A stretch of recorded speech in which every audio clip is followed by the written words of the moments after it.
Magandang umaga po sa ating lahat. Muli po ay darako tayo sa aking devotion this morning. At ang oras ay 3:45 ng umaga. Actually, 3 o'clock ako nagising. So, niready ko muna yung aking sarili at loobin ng Diyos na ang aking devotion sa umaga ito ay maging pagpapala sa ating lahat. At ang aking pong teksto ay makikita sa Mateo 3. Patungkol pa rin po ito kay Juan. Ang pangangaral ni Juan na tagapagbautismo.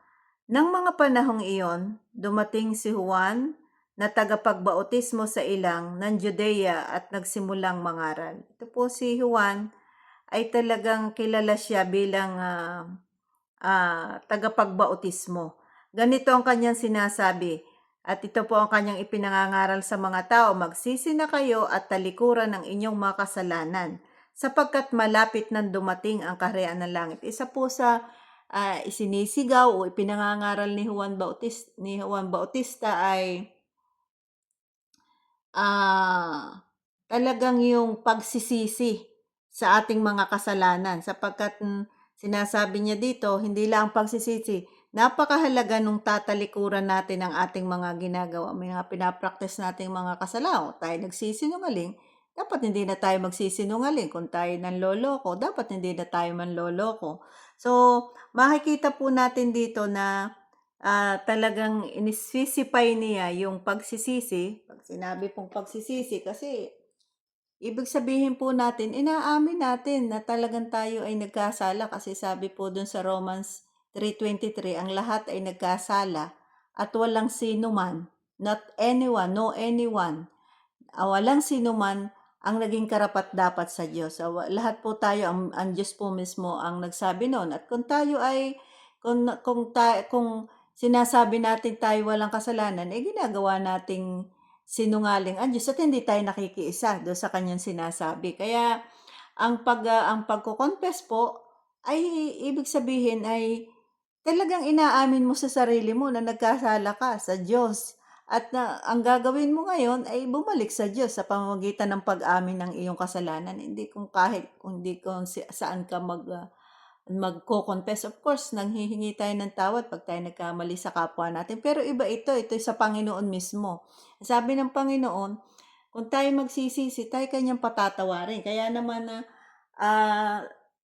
sa kabuuan ng pagsunod sa Diyos, talagang napakahalaga sa Kanya yung pag-amin natin sa ating pagkakamali, sa ating nagawang kasalanan. Kaya ang Panginoon, sinasabi mismo ng Diyos yun sa atin na walang exemption. Lahat tayo, na kahit ikaw ay nasa highest society, nasa lowest society ka, nasa average society ka, nakapag-aral ka, hindi ka nakapag-aral, mayaman ka o mahirap ka, walang exemption. Sinasabi ng Panginoon na tayo nagkasala. At kaya naman, ito bago pa mangaral ang Panginoong Hesus, nauna muna si Juan na mangaral.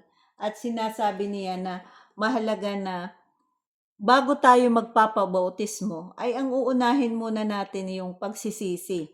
Sabi niya, magsisi na kayo at talikuran ang inyong mga kasalanan, sapagkat malapit na dumating ang kaharian ng langit. Si Juan ang tinutukoy ni Propeta Isaias nang sabihin niya, kasi isa si Propeta Isaias ang nagprophecy o naghumula na ito ang kanyang pahayag. Sabi niya, ito ang pahayag ng isang taong sumisigaw sa ilang. Ihanda ninyo ang daraanan ng Panginoon. Gumawa kayo ng mga tuwid na landas na kanyang lalakaran. Sapagkat kung gusto natin na ang Panginoong Hesus ay makakilos sa ating buhay at sumaatin ang banal na espiritu, mahalaga yung pag-amin natin sa Diyos na tayo nagkamali at pagsisisi sa ating mga kasalanan at willingness tayo. May willingness tayo na talagang talikuran ang ating mga maling gawi. At sinasabi niya na ayon din po sa 4, sabi dito ay ang damit ni Juan, gawa sa balahibo ng kamelyo ang damit ni Juan, at sa balat naman ng hayop ang kanyang sinturon. Yan. And then, ang kanya namang pagkain ay balang at pulot-pukyutan. Dinayo siya ng mga tao mula sa Jerusalem, sa buong Judea at sa magkabilang panig ng Ilog Jordan. at ipinahayag nila ang kanilang makasalanan at sila'y binaptismuhan niya sa Ilog Jordan. Sa makatwid po, nasabi po dito, ipinakita rin dito yung pagiging simple ni Juan. Siya po ay talagang yung kanyang parang nag-fasting siya sa ibang mga pagkain. Talagang ang sinasabi dito, ang kanyang kinakain ay balang at pulot-pukyutan, at siya ay bago nag-ministry ay talagang siya ay in-exclude niya ang kanyang sarili, na doon siya naninirahan sa ilang, which is alam naman natin pag sinabing desert or ilang, ito ay malayo sa maiingay na mga sound, sa maiingay na bagay. Perhaps para si Juan ay talagang makapag-concentrate at maituon niya ang kanyang sarili sa Panginoon sa kanyang pagme-meditate at pakikipag-ugnayan sa Diyos. Kaya naman ang siya ay lumabas na doon, sinasabi doon na dinayo siya ng mga tao mula sa Jerusalem, sa buong Judea at sa magkabilang panig ng Ilog Jordan. Talaga nagpunta ang mga tao sa kanya. Ipinahayag nila ang kanilang mga kasalanan. Yung mga taong nakinig sa kanyang pangangaral ay na-convince sila at nagkaroon sila ng pananampalatayang kailangan talagang aminin nila sa Diyos na sila'y nagkasala. At pagkatapos nito ay marami ang nagpabautismo doon mismo sa Ilog Jordan, kung saan mismo doon siya nagbabautismo at doon din niya binautismohan ang Panginoong Hesus. Nang makita niyang lumalapit din sa kanya yung maraming mga Pariseo, mga tagapagturo ng kautusan at mga Saduceo upang magpabautismo, ito po ang sinabi niya sa kanila. Medyo strong po talaga yung pagsasalita dito ni Juan. Sabi niya po ay, lahi ng mga ulupong, akala ba ninyo'y makakatakas kayo sa parusa ng Diyos? Sabi nga doon, patunayan muna ninyo ang inyong mga buhay na kayo talagang nagsisisi na, at huwag ninyong akalain na makakaiwas kayo sa parusa ng Diyos dahil sinasabi ninyong ama ninyo si Abraham. Sinasabi ko sa inyo, sabi niya, na kahit sa mga batong ito ay makakalika ang Diyos ng tunay na mga anak ni Abraham. Ngunit ngayon pa lamang ay nakahanda na ang palakol sa ugat ng mga punong kahoy. Ang bawat punong kahoy na hindi mabuti ang bunga ay puputulin at itatapon sa apoy. Therefore, dahil nga doon na balita, well known talaga si Juan sa kanyang pangangaral at pagbabautismo.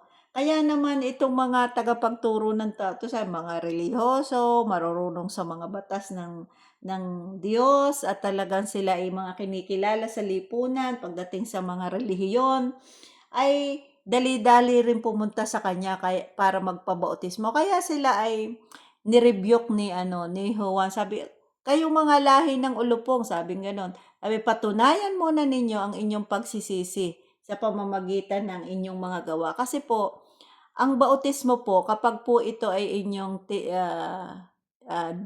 hinanap ang tunay na kahulugan nito, sa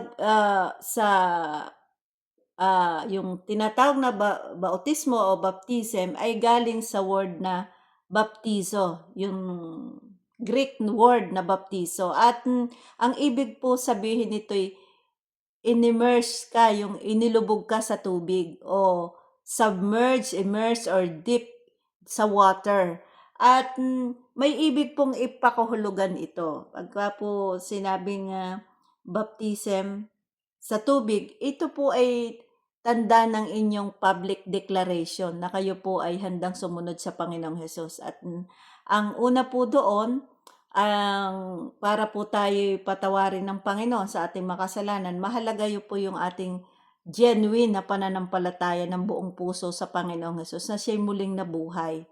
Alam natin na siya yung nag-redeem sa atin, at siya po ay napako sa krus at namatay doon, at inilibing, and after 3 days nabuhay siya muli, umakyat sa langit. Kung tayo po ay mananampalataya ng lubos doon sa kaligtasang inoffer ng Diyos sa atin patungkol sa Panginoong Hesus, kalaki po noon, hindi po yun nababase lang doon sa pananampalataya.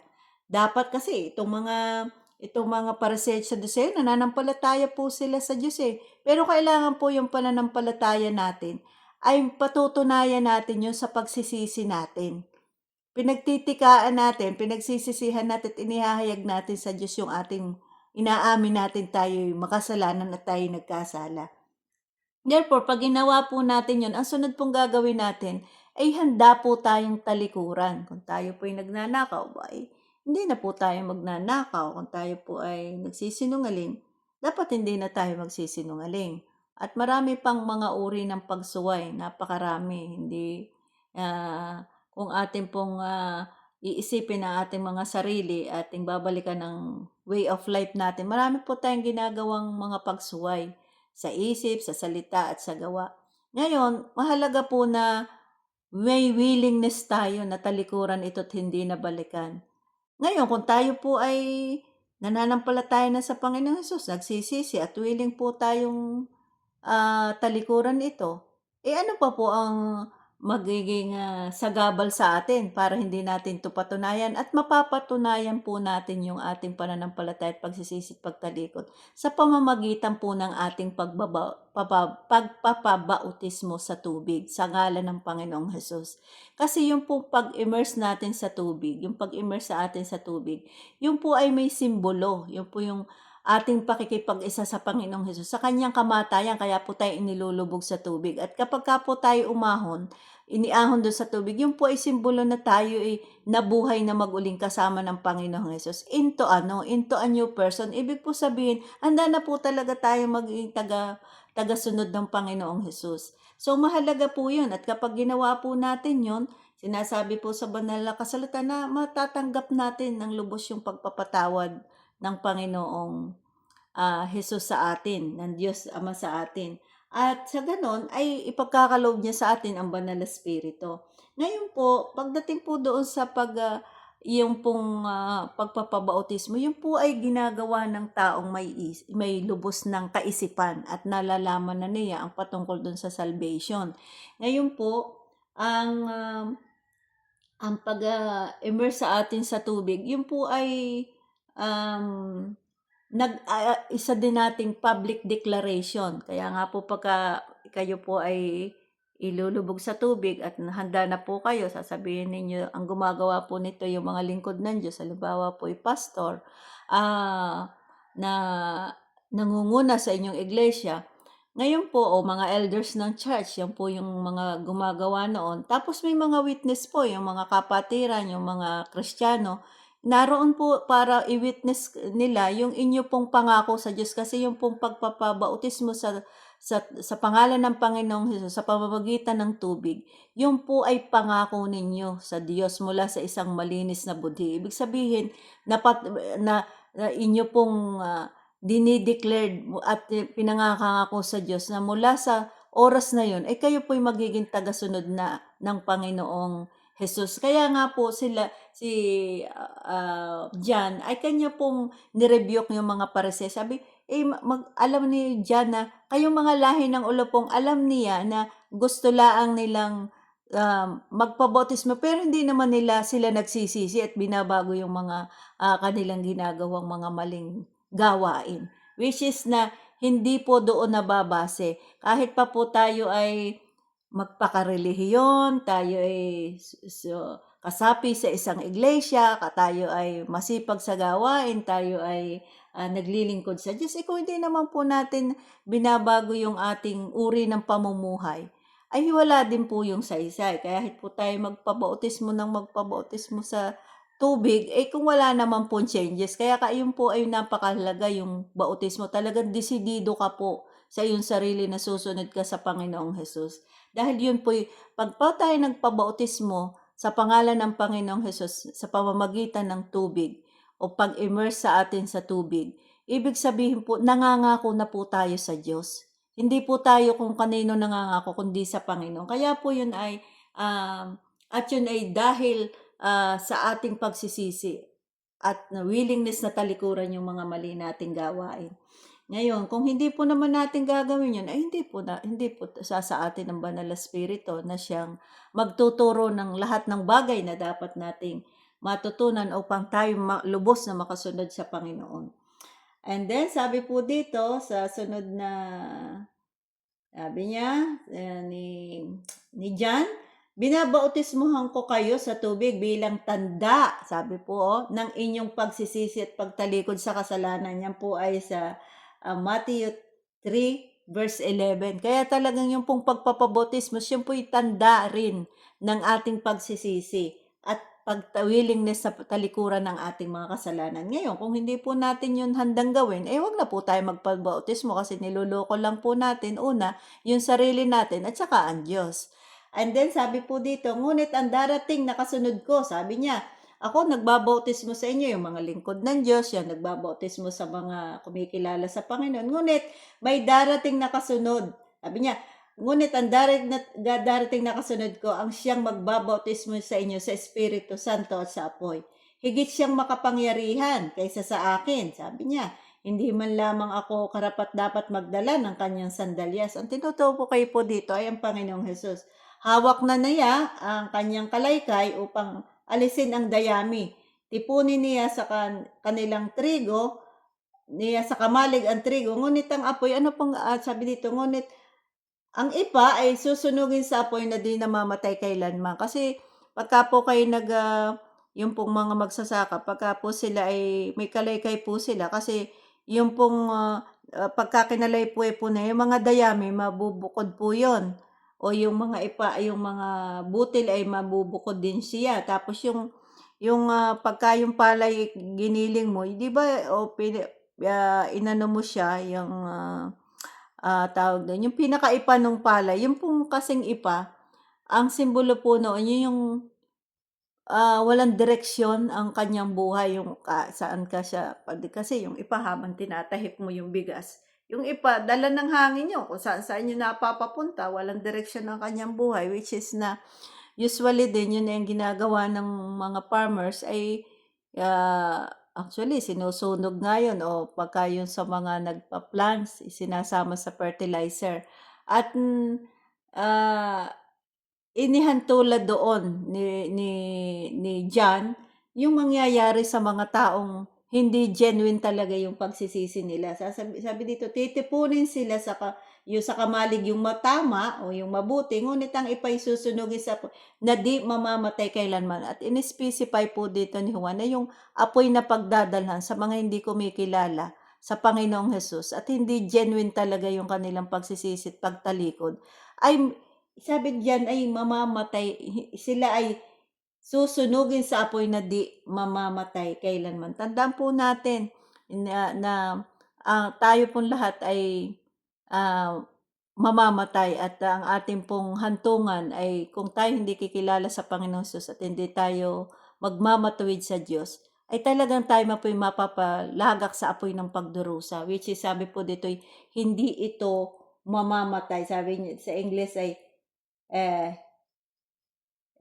he will gather his wheat into his barn, but he will burn the chaff in a fire that never goes out. Wala po itong kamatayan, itong apoy na ito na pagdadalagakan sa kaluluwa ng mga taong ayaw talagang magsisi at ayaw po talagang talikuran ang mga maling gawain. Alalahanin po natin, sabi po sa Romans 6:23 na ang kabayaran ng kasalanan ay kamatayan. Kaya po, sinasabi po ng banal na kasulatan, ang malaking pagka tayo hindi nanampalataya sa Panginoong Hesus, may hatol na sa atin ang Diyos dahil tinanggihan natin ang kanyang provision sa atin, which is walang iba kundi ang Panginoong Hesus. Kasi wala nang iba pang hain na tatanggapin ang Panginoon para sa kabayaran ng ating kasalanan, kundi ang sa Panginoong Hesus lamang na ginawa niya doon sa krus. Ang kanyang dugo lamang ang makapapawi sa ating mga kasalanan.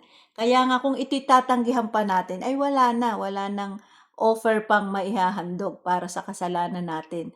Kundi ang naghihintay na lang sa atin ay yung apoy ng pagdurusa. Sabi, hindi ito mamamatay kailanman at pahihirapan tayo dito araw at gabi sa ating buhay, ang ating kaluluwa. Kaya nga, ang gusto ng Panginoon, bago tayo kunin niya o malagutan tayo ng hininga, bago maputol ang hawakan ng timba at mamatay at maputol ang sabitan ng ilawan, ay bumalik tayo sa Diyos. Sapagkat hindi habang panahon ay tayo'y bata, tayo'y malakas, tayo'y buhay. Darating ang panahon na mapuputol ang hawakan timba at malalagot ito. Kaya habang tayo'y may buhay pa, bumalik tayo po sa Diyos at magsisi at talikuran nating kasalanan at magpabautismo tayo sa pangalan ng Panginoong Hesus upang tayo patawarin. Sa ganay ipagkakaloob, sabi doon ay ang banal na espiritu, sabi niya, sabi po ni Juan, ngunit darating ang kasunod ko ang siyang magbabautismo sa inyo sa Espiritu Santo upang ating pong matanggap ang bautismo ng banal na Espiritu. At so ganon ay sasa atin at tayo mapupuspos ng Espiritu ng Diyos. At kung magkaganon, sumasa atin ang Diyos at maintindihan natin at maunawaan ng higit ang Panginoon sa ating mga buhay. Yun po ang ating pong akin pong i-share na devotion ngayong umagang ito at tayo po yung magsasarado sa panalangin. Panginoon Diyos sa mapangyarihan sa lahat, muli nagpapasalamat po ako sa umagang ito. We dedicate to you the rest of the day, Panginoon, sa aking buhay at dalang sa aming buhay, pati na ng aking mga makikinig ng video na ito, Panginoon. Dalayan ko, Lord, na ang mga salita may maging pagpapala sa mga viewers, Panginoon, at magkaroon sila, mabuksan mo po ang kanilang kaisipan at puso upang maintindihan nila ang mga salita mo at sila po ay tunay na pasakop sa iyong layunin at kalooban, Panginoon. Lahat po ng may mga karamdaman na nahirapan po sila sa kanilang mga karamdaman, nilalapit ko rin sa iyo, Panginoon, sa umagang ito. I-reach out mo po ang iyong mga kamay upon them at ipagkaloob mo po ang healing na naggumumula sa inyo, Panginoong Hesus. Maranasan nila ang inyo pong pagpapagaling at ganoon din, Panginoon, yung mga may problemang mabibigat na problema. Dalayan ko, Lord, na bigyan mo sila ng kagaanan at sinasabi din na yung mga salita na walang pagsubok na ibinigay ka sa tao na hindi niya kayang pagtagumpayan, at sa oras ng pagsubok, you will provide a way out how we can stand for it, Panginoon. At kayo rin po ang nagpo-provide ng paraan para ito ay masolusyonan at ma-solve, Panginoon. Ama, salamat po ng marami. Titiwala po kami sa iyo at sa iyong mga salita. At turuan mo po kami na aminin namin sa aming mga sarili na namin na kami nagkasala sa iyo at maging sa aming kapwa-tao, patawarin mo kami, Panginoon. At alam namin na kayo po'y namumuhi sa kasalanan at hindi niyo po kalooban ng tao ay manatili rito. Sa halip kami po ay makabalik sa inyo pamamagitan ng iyong anak na si Jesus, pagsisisi at willingness na tumalikod sa aming lahat ng mga gawaing masama, Panginoon. Salamat po, pinupuri po kita ngayong umagang ito. Pagpalain mo po ang aming buong pamilya, aming mga anak, mga manugang, aming apo, at ganoon din po ang aming mga kapatiran sa iglesia at ang lahat ng maaabot ng video na to. Marami pong salamat, Panginoon. Ito po ang aking samot dalangin sa pangalan ni Jesus na aking Panginoon at sariling tagapagligtas. Amen and amen.